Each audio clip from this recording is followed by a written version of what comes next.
All right, gone.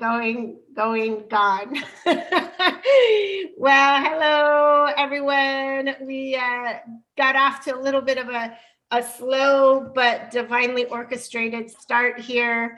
A few technical issues, but I am very excited to present my guest, Dr. Mark Halpern. Welcome. Thank you. Thank you for having me. Yeah, and from Toronto, Canada, right? Yeah, way up north and having fun. So this is Messages from the Universe. And again, I apologize that we're a little delayed today, where we like to bring you different information and allow you and encourage you to use your critical thinking skills. And today, what we're going to be talking about is coherence, is heart-mind coherence. And this, I believe, will actually be some of the tools that are pivotal in being able to use our critical thinking skills well. So just a little bit about you, Doctor. So I understand you are a chiropractor. You're certified in HeartMath. and you're also a Ho'oponopono practitioner. Yes. That's super awesome. I do want to hear about that a little bit. And there was one other thing that you are qualified in that I'm not sure what that is, the psychk. And what is that exactly? Psychk is short form for psychology kinesiology. I think they couldn't use the kinesiology part because it was taken or something, but so they called it psychk. But it's by Bruce Lipton and Dr. Rob Williams. And it's all about changing your subconscious belief patterns. And Dr. Bruce is really into epigenetics. He was one of the lead researcher on decoding the human DNA. And basically at one point, and everybody thought we were essentially ticking time bombs just according to our genetics. And he developed this entire, field of research of epigenetics, where we are not just what our genes say we are. The environment controls how our genes express themselves. And so psychk is a technique using muscle testing, and then another part of the technique called whole brain integration, which you can actually change your subconscious beliefs. So if you are someone that has problems with money, stress, pain, illness, what have you, if your belief systems are that you can't get better, then you've got to change those underlying belief systems. And that's what psychk is all about. That's awesome. Yeah, because I was wondering about, and I should probably roll back before I ask too many questions, right? Sure. I do want to hear a little bit of your story and how you got into this, because I think it ties into what we're seeing on a massive scale in the population right now. Yeah, I mean, my background is really 30 plus years of anxiety. That was my background. I started feeling anxiety probably as a grade 6, grade 7, around 12, 13 years of age. And up till then, my childhood was loving, happy, I thought well-adjusted. But as teenagers start to develop sort of insecurities and go through puberty and all of the social interactions that go on, I just started developing anxiety and terrible mind racing that led to more anxiety. And these patterns of thinking and feeling just became so ingrained in my body. They became triggers. Year after year, it's almost like you're practicing anxiety, because as a teenager, you're not really aware of what you're doing, but you're cementing these really bad thinking habits, which affect your self-esteem. It affects the way you make decisions. It affects the way you interact with your peers. And for me, anxiety just grew and grew until in my 20s, I was in chiropractic college, and anxiety was still really bad. In my 30s, same thing. And so as I went through the decades, my approach, being sort of a scientific / holistic / spiritual person, my approach was to try everything and anything until that one time I found my cure for anxiety, and then my life would be better and everything would go back to being the way I envisioned it would be.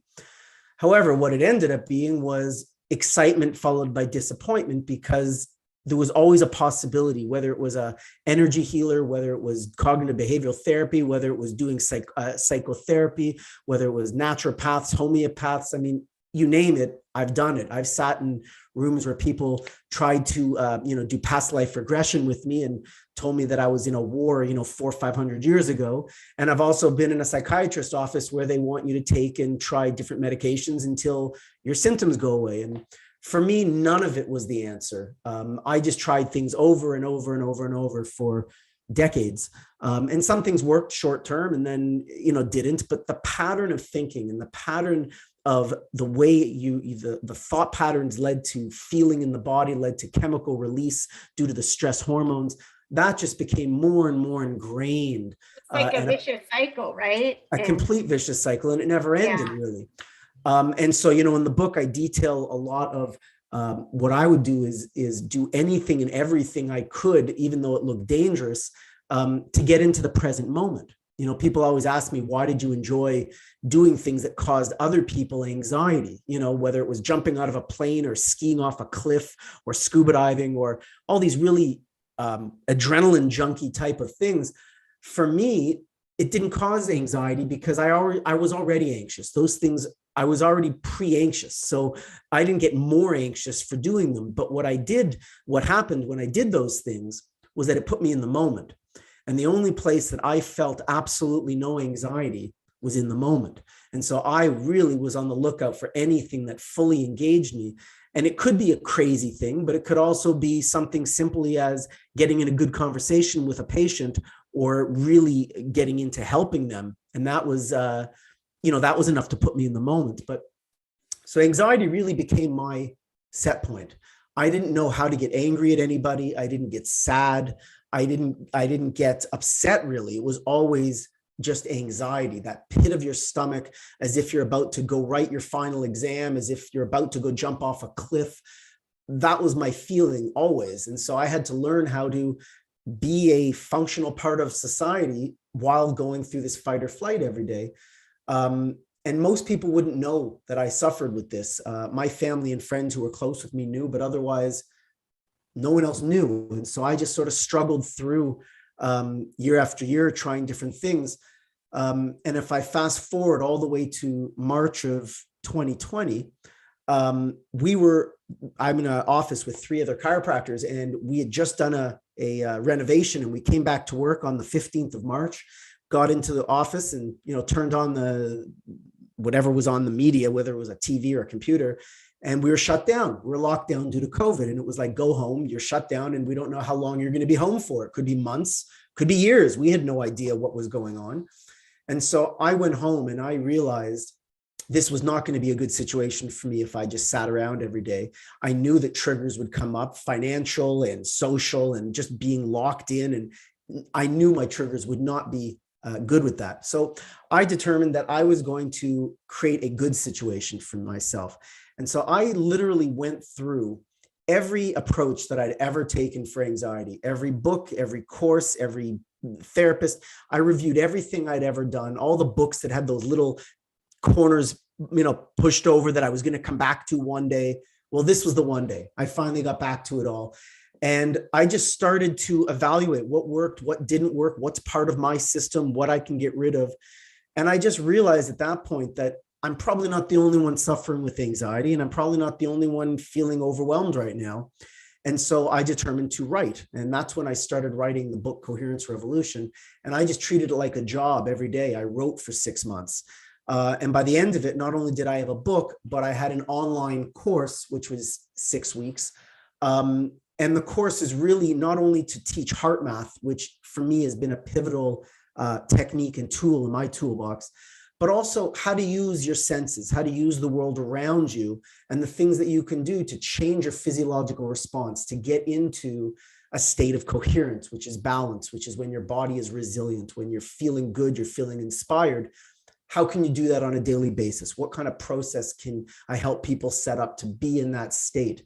And that's how the Coherence Revolution was born. And we did our beta test last summer, and now we're launching in the winter with a few dates to do the 6-week course. That's so awesome. And since you brought up the course and the book, I did bring it up on screen there for a minute. They can go to your what is it, coherence? It's coherencerevolution.com, but I've also set up a page. If you go to coherencerevolution.com/2022, so that's easy. They can get a free ebook. Anybody listening can get a free ebook. There's a code there that you can download it. And there's also a discount for the course, a 50% discount for our launch. And so anybody interested can certainly go there and get any information they want, and they can email me from there as well. Yeah, so let's talk about, well, I do actually, one thing that stood out to me that you just mentioned, and I read it in the book, is that you even went to these healers. And one of the reasons I originally started doing healing work for myself and then sort of miraculously started to be able to assist others was because it was so much more rapid than traditional psychology and other forms of that type of inner work. But you mentioned you went to an energy healer that told you, oh, this is going to take a long time. Like, yeah. I've been to so many different types of people, and this one woman, and beautiful woman, and she had good things to say. But I remember, I don't know if she was reading some kind of chart or reading my energy, but it was very clear to her that things were going to be good. However, there's going to be another, I think at the time it was like 2.5 or 3 years of not so good.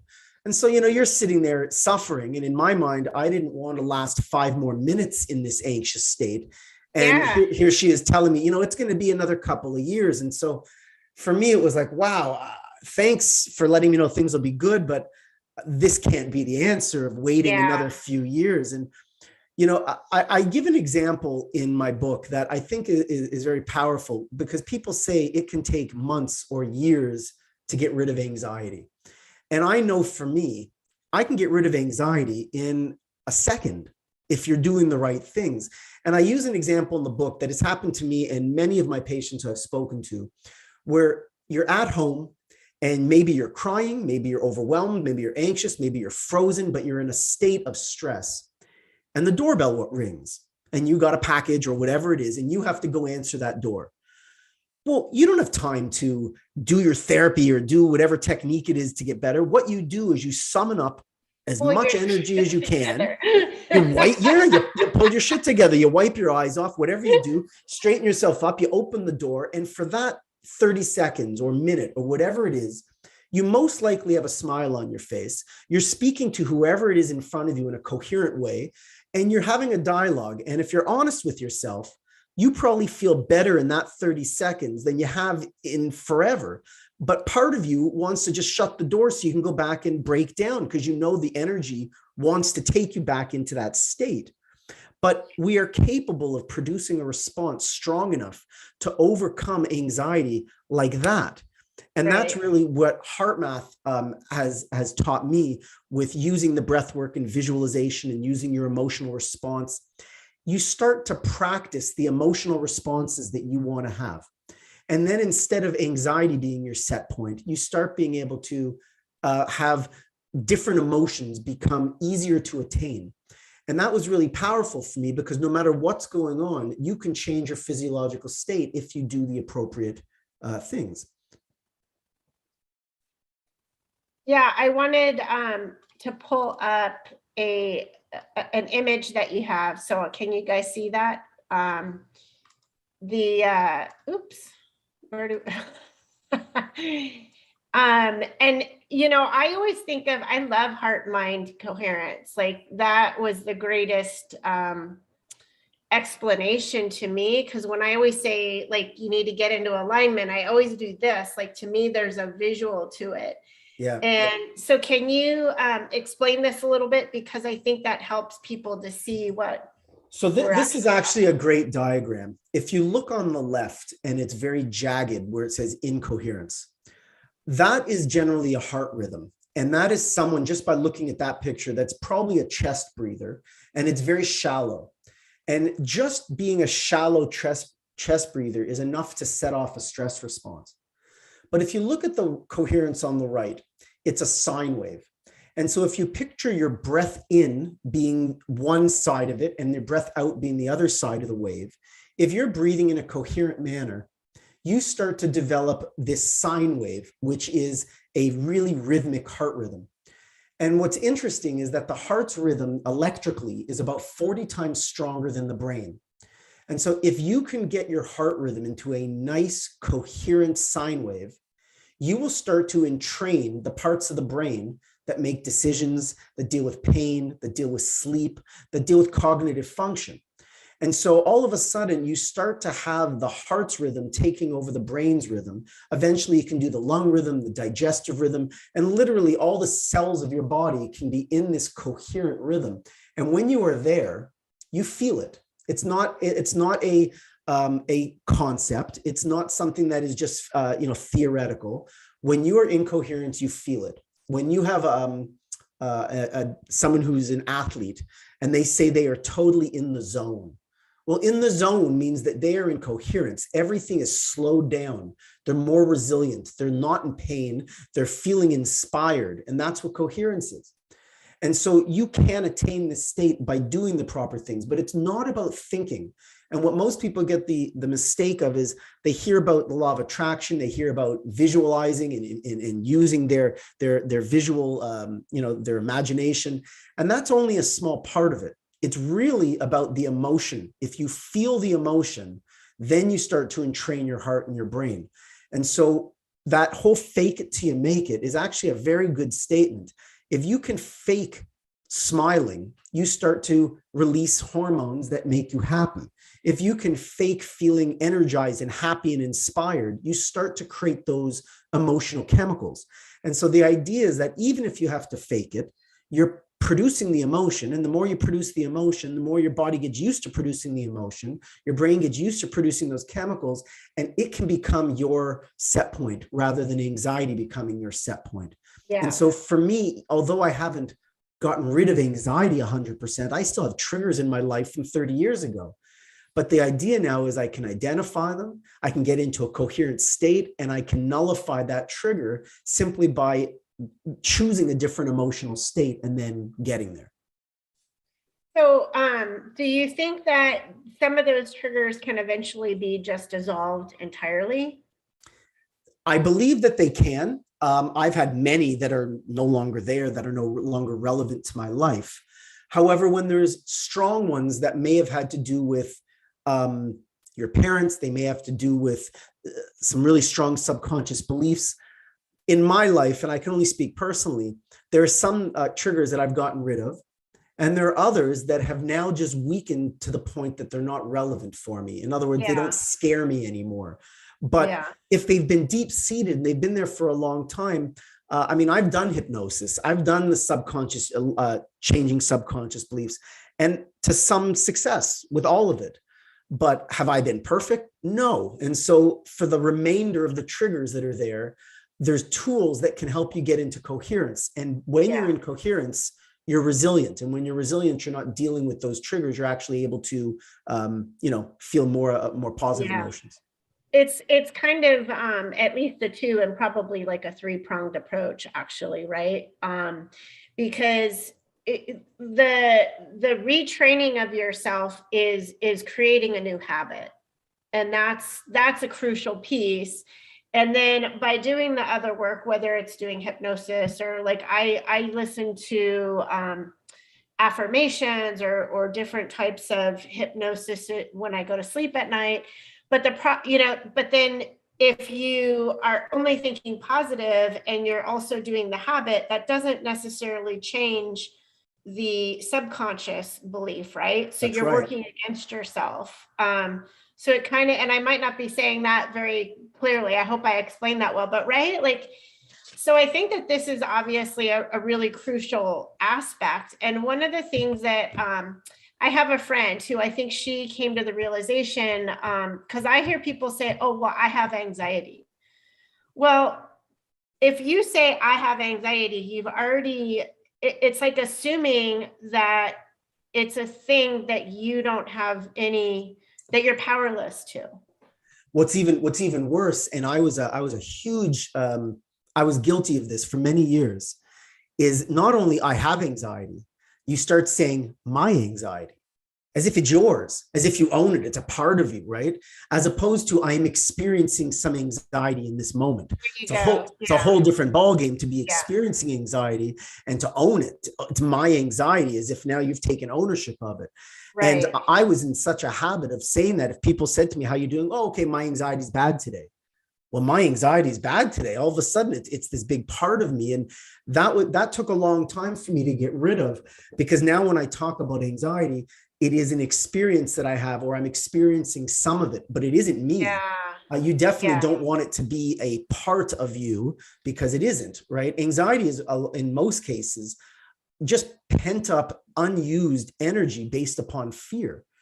And, most people, you're either anxious or you're depressed. And usually depressed is thinking about what's happened, and anxiety is thinking about what's going to happen, which is why I bring you back to my original point. Was the only place I didn't feel any of that was in the moment. Because if you were truly in the moment, not thinking about the future or the past, there's nothing to be anxious or depressed about if you can be in this moment. And so that's really, whether it's HeartMath, whether it's any other tool that you've got, it's really about bringing yourself back to the moment. And meditation is also obviously a great tool for that.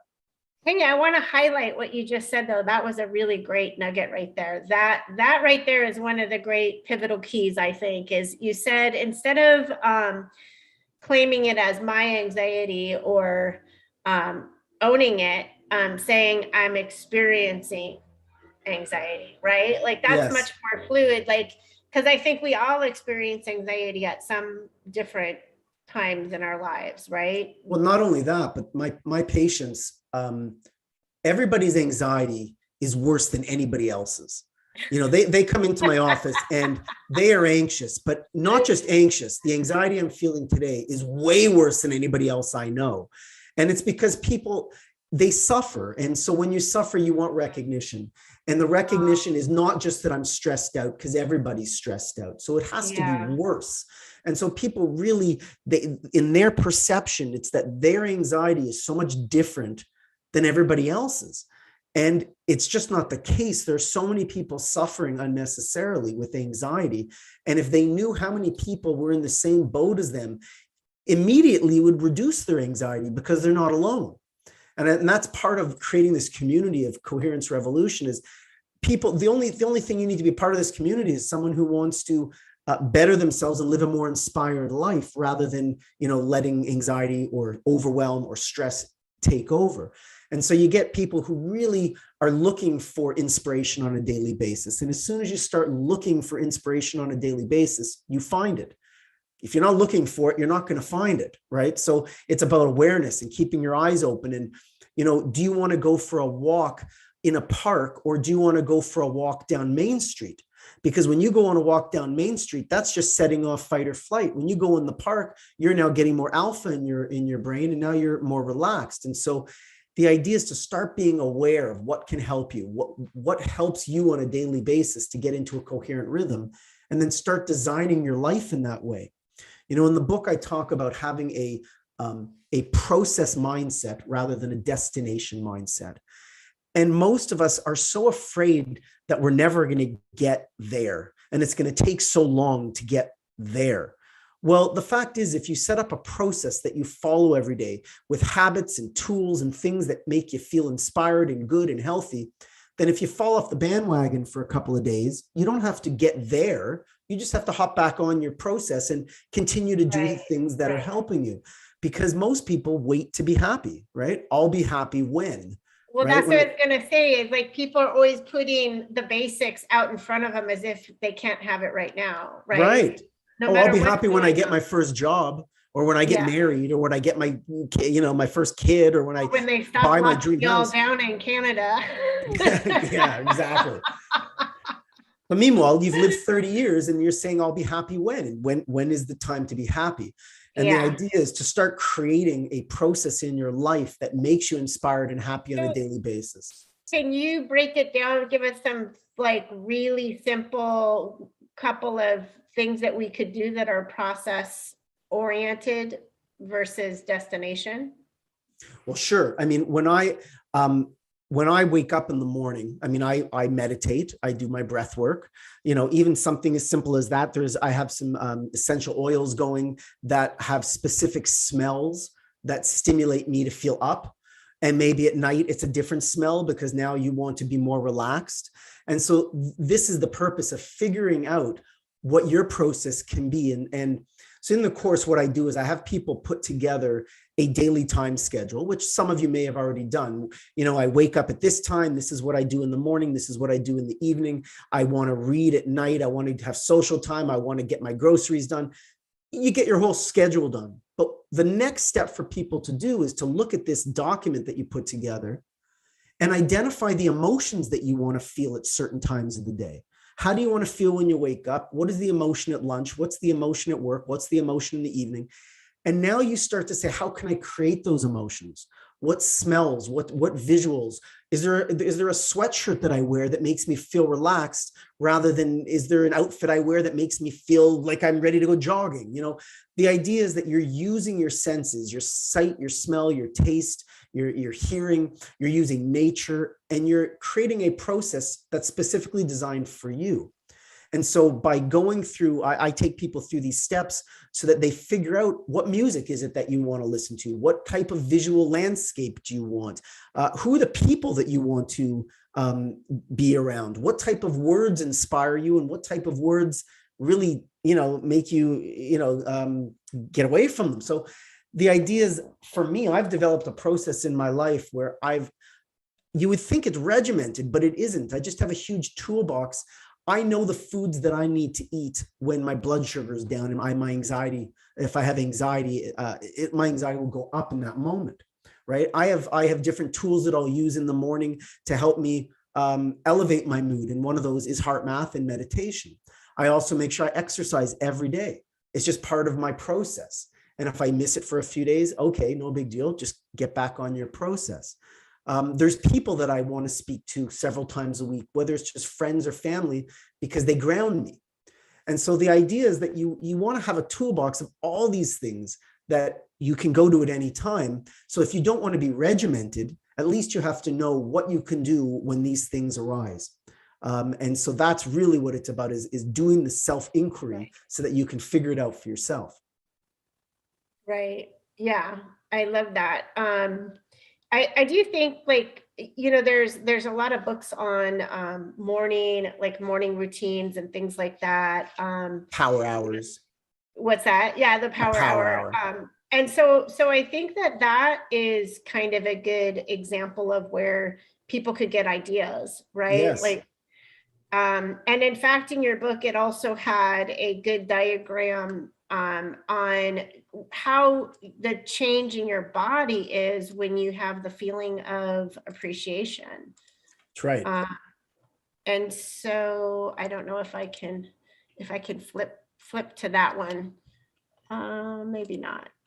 All right. Well, I guess I thought I had it right there on hand, but can you talk about that a little bit? Because I think that's something, just like the doorbell ringing, that's a pattern interrupt. And if you can pattern interrupt yourself from being in woe's me and I'm a victim or I've been this or whatever, and just stop and be in appreciation. So if you, I don't know if you could put up that diagram again, the one Sure. just with the heart, because sure.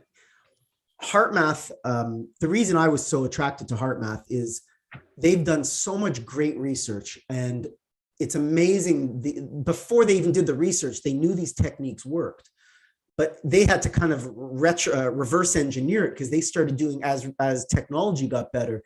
So they've got biofeedback equipment that you could be having a heart monitor on. And most people, if you put a heart monitor on and you just start watching your breathing, you will look like the heart on the left, jagged and not responsive. But as soon as you start to breathe in through your nose, out through your mouth, you start doing some stomach breathing. And as soon as you can start to feel the emotion of gratitude or appreciation, your heart rhythm goes to a sine wave, just like in that picture. And when they finally had that eureka moment, when they were doing the research, I wasn't there. My partner, Bruce, who was actually a partner in Coherence Revolution, he was the first CEO of HeartMath. or sorry, not the first CEOs, but he was one of the CEOs of HeartMath. And he was talking to me about when they used to do these, teach these, they didn't have the equipment yet. And then once they started seeing that, oh my gosh, look at the sine wave that's happening as soon as you feel gratitude. And so it's very interesting that when you start to feel gratitude, you know that your heart rhythm is actually changing into a more coherent rhythm. And the story I really like to tell about using HeartMath is with their biofeedback equipment. You wear it's like an ear sensor, or you can wear it on your finger, and it measures your heart rhythm. And when you are in coherence, it will beep, it will go to green, and it'll make this nice noise. And I remember it was about 10 years ago, I was sitting in my bed and I was anxious and I was trying to get into coherence. And so I was doing everything I could, and I was visualizing calm blue ocean and clouds and lying on a beach and anything I could to think of what would calm me or relax me, but nothing was working. And when you're doing that and you've got this equipment on, and now you're getting frustrated because you're not getting into a coherent state, everything's just working against you. And so I sort of took a second back, I took a step back, and I thought, what can I think about to get myself into a coherent state? And I remember at the time my daughter was about 6 years old, and I visualized her jumping into my arms and giving me a hug. But I didn't just visualize the hug, I felt it. I felt her arms come around my body. I felt the warmth. I felt her kiss. I just felt it. And as soon as that happened, the technology went to green. It made this beep, and I felt like a whoosh come over my body. And it was the first time that I'd ever experienced what I would call physiological coherence. It was not, again, it wasn't just a theoretical concept. I felt it, and I was like, this is what it feels like. And it's not just your mind and your heart syncing up. You're all this, like you were talking about earlier, all the cells in your body feel that rush, right? You feel it. And the idea is to sustain that and to keep that inspiration going and to keep that feeling of gratitude and love. And when your heart becomes open and you start to feel it, it's addictive because you want to be in that coherent state all the time. And so really that was, again, as I said, about 10 years ago, that's really what started my journey with this equipment and with this technology and with this technique, because it changed. And in that moment, I realized I could change my physiological response in the moment. And that was very powerful, because when you're someone who suffers with anxiety, you don't think anything can help you. And I think as we sort of talked at the beginning, when you're in an anxious state, that's not the time to be making a good decision. That's not the time to be thinking about what your next steps are and how to get better and what is your next thing that you want to do. First, you've got to get coherent, get into a state that you can make a good decision, get into a better state that you can now talk to people about what is going on or figure out what your next step is. And so it's really all about creating an emotional response to get into a state of coherence. So a couple things about that. So I do want to talk about something that I have to color like around the lines a little. So when all these mandates started to come down on people and they were having to make a decision on whether they were going to follow through on certain ingesting certain things into their bodies. I think that a lot of those people were operating on that left side, right? In the red state. Lots of fear. Out of lots of fear. And I've now since met several people that have regretted their decision, that are actually having complications and so forth. And I'm not saying either way about it. I'm just saying that no matter what decision you're making, I mean, that one's a very big one, but any big decision, if it's coming from that red fear state, it's potentially setting you up for something you're not going to be happy about later, right? Well, this is what we're seeing. I mean, we're seeing on Facebook or on social media every day of people that are going to stores or going to social gatherings and acting and behaving in ways that they never would have behaved before. It's fear, and the fear is making people do and say things that they never would have before. And it's why really at this point, as much as you might want to either confront someone or really attack someone for what they're saying or doing. There has to be some compassion, even if you disagree with people and you disagree with what they're doing and their approach, no matter what side they're on. Everybody's suffering and people are not making their best decisions. And the idea is throw a little kindness out, because it's going to help you, but it's also going to help them. And perhaps they might make a better decision if they don't feel the world is against them. Yep, kindness is cool and smiles are free. Exactly. So the other piece about this, I did want to mention, and I think you could probably take this ball and run with it, is when we're operating in coherence. I did see the HeartMath Institute studied where the heart actually emits more of a powerful signal, as you mentioned, 40 times more than the brain, but it emits it to the earth. And so I don't know exactly how that works, other than it's like radio waves, right? So it is, we all have an electromagnetic field, and we can measure that electromagnetic field. It goes out several meters from our body. But HeartMath has done some really cool things. So I first became aware of it 10, 15 years ago, but they started doing research in the early 90s.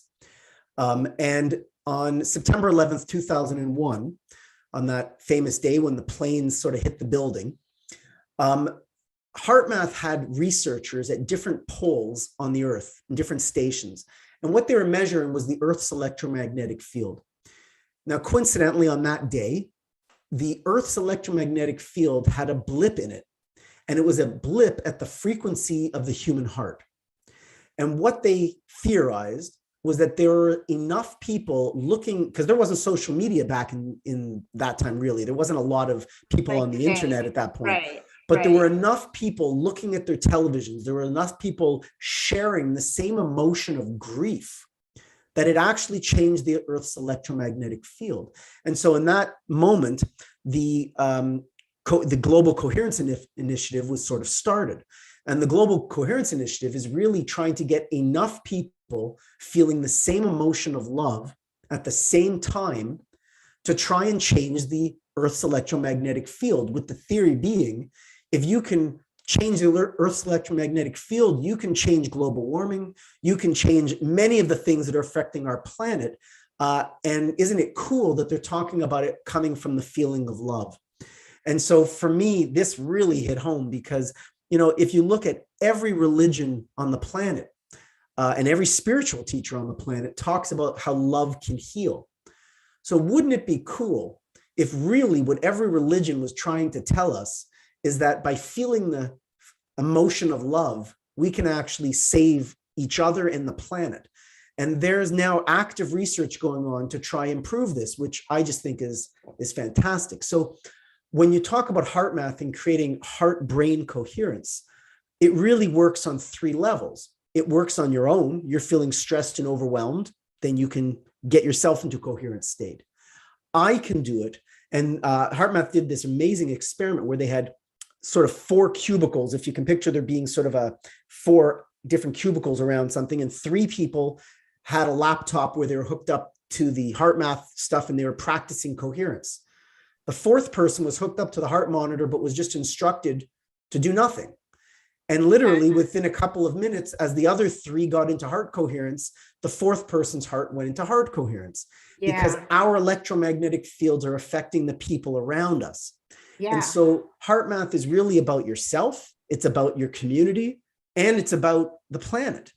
And so it's really, for me, it's a great company to be involved with, but the technique, as I'm practicing it, you have this feeling that you're not only affecting yourself, but you can be affecting those around you. So let's talk about that on the individual, and then the community, and then the planetary level. So on the individual level, what's really awesome about it is like I'm sure you who are watching, listening, having ever walked into a situation and you're in a great mood, and so the people around you are friendly and people smile at you, versus like you're in a bad mood and you're sad and like everything's dreary, and that energy field actually impacts your ability to not just have a pleasant experience, but also then, and you talk about all these areas in your book, like financially, emotionally, physically, health-wise. I mean, I'm missing it because I think you had like 7-10 different areas, right?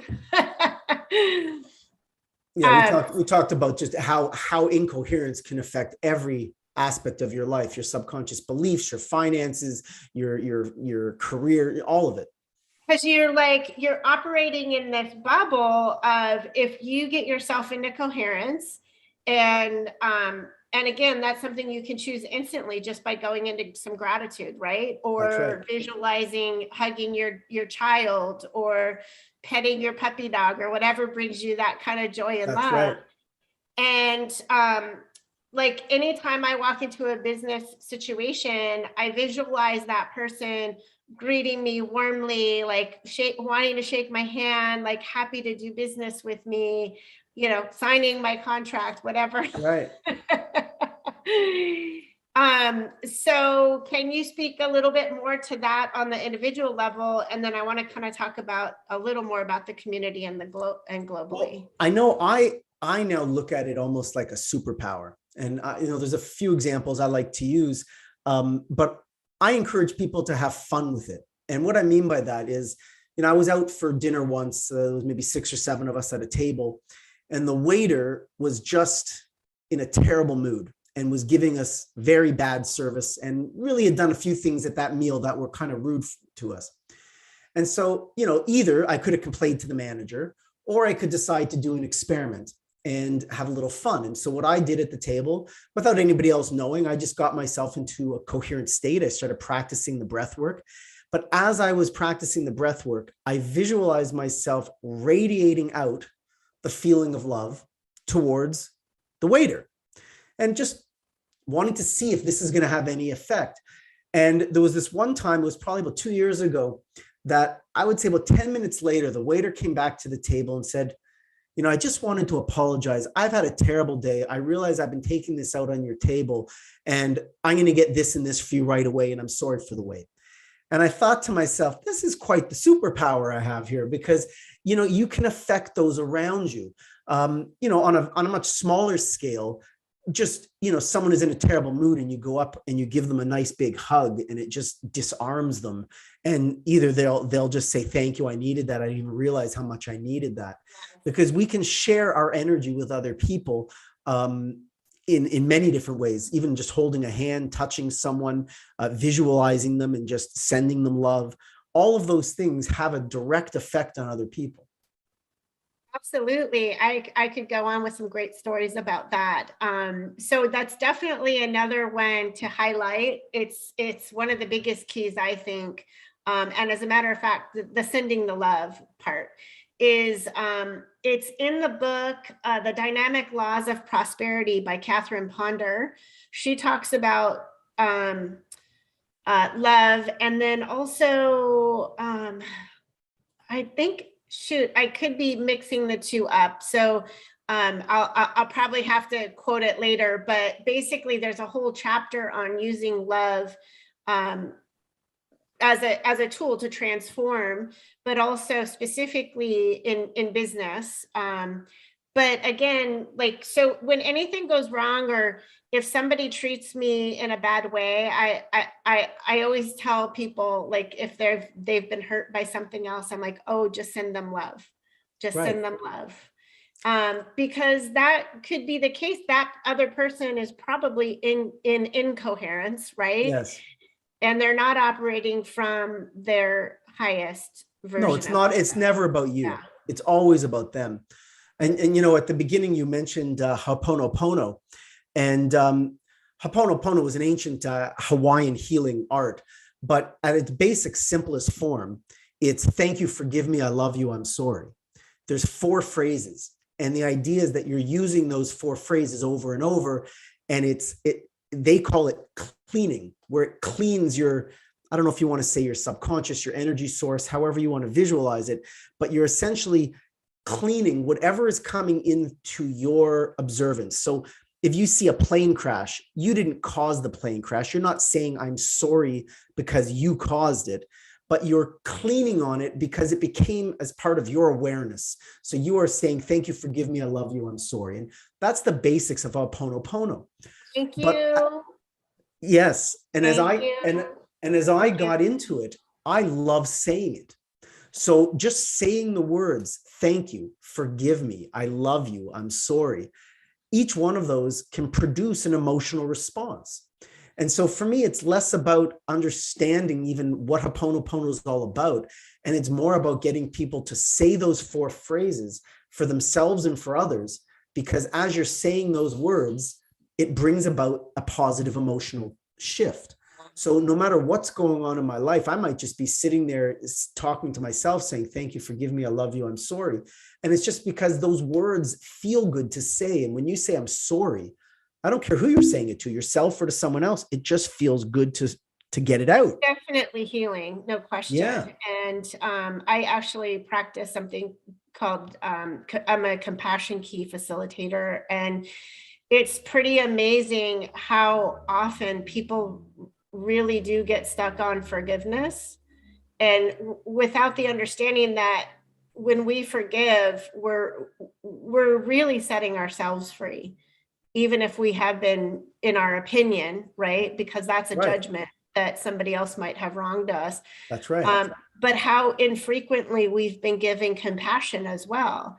So when we needed the compassion, when something might have been traumatic, and being able to hear the words, I'm sorry, it can melt you, right? That completely can open your heart. So that's right. That's good stuff. I love that. So let's take this to the broader perspective now. And, we have, this is actually quite a image, right? Because to the left, I think we have a very big contingent of people on the planet that are in that state. And I think that there's more and more people that are in coherence right now. And I don't know if it's 50-50 or what the tipping point is. But I think in order for us to continue to transform the planet, those of us that can continue to bring ourselves into coherence, right? Be the change we want to see in the world first. That's right. Then we can start doing these global meditations, or even just our one energy field transforming the person next to us. Or well, I think that's it. First, as long as you start to take care of yourself, it becomes natural to start to share it with others. In other words, when you start seeing people that become more coherent, just by the very nature of being more coherent, more grateful, more in love, more vibrant, you want to share that. And it becomes natural. It's when you're incoherent that you're shut off from other people, when you're shut off from sharing yourself, when you're shut off from really sharing what you've got to give to the world.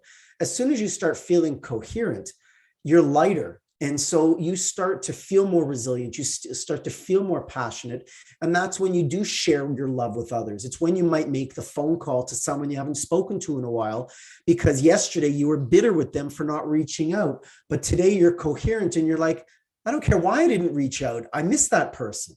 And so the idea is that when you start becoming more coherent, the other emotions start to drop by the wayside. But it has to be very conscious. You have to be very aware of what you're trying to do. It is not natural for most people to think positively and inspired and be grateful. The world is a stressful place, and most people are taught the opposite, and most people practice the opposite. And so it's about becoming conscious and becoming aware and figuring out how can you do this on a daily basis? How can you create more love and inspiration and gratitude in your life? First, selfishly for yourself. And then second, you're just naturally going to share it with others. So I think if everybody just took a little time every day to become a little bit more grateful and share a little bit more love, it would go a long way. Amen. I do have other things I'd love to talk with you about, but I also know that because we got off to a late start, I think we're probably coming up to the end here. Well, I'm happy anytime you want to have me back, or we want to carry on the Yeah, conversation. That's great.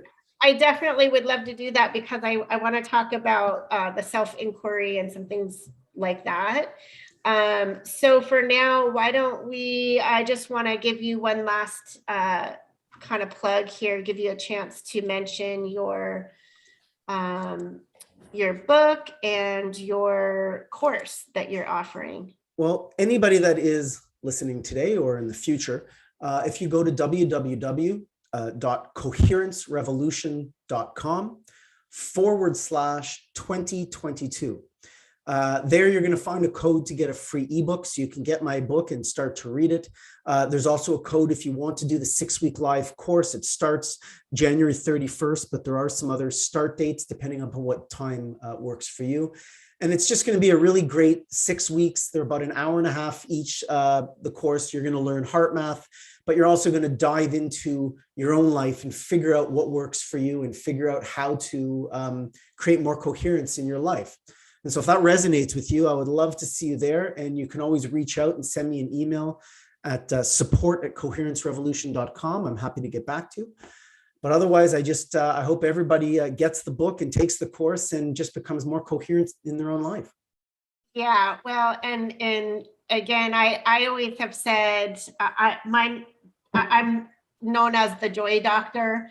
I'm here on this planet to assist in the evolution of consciousness and bring world joy. Because if we're all living in joy, then there is no need for peace. We're already. I love that. We've elevated the conversation. So, all right. Well, thank you again. Yes, thank you for having me. A blessing. Okay. All right. Have a great day, everyone.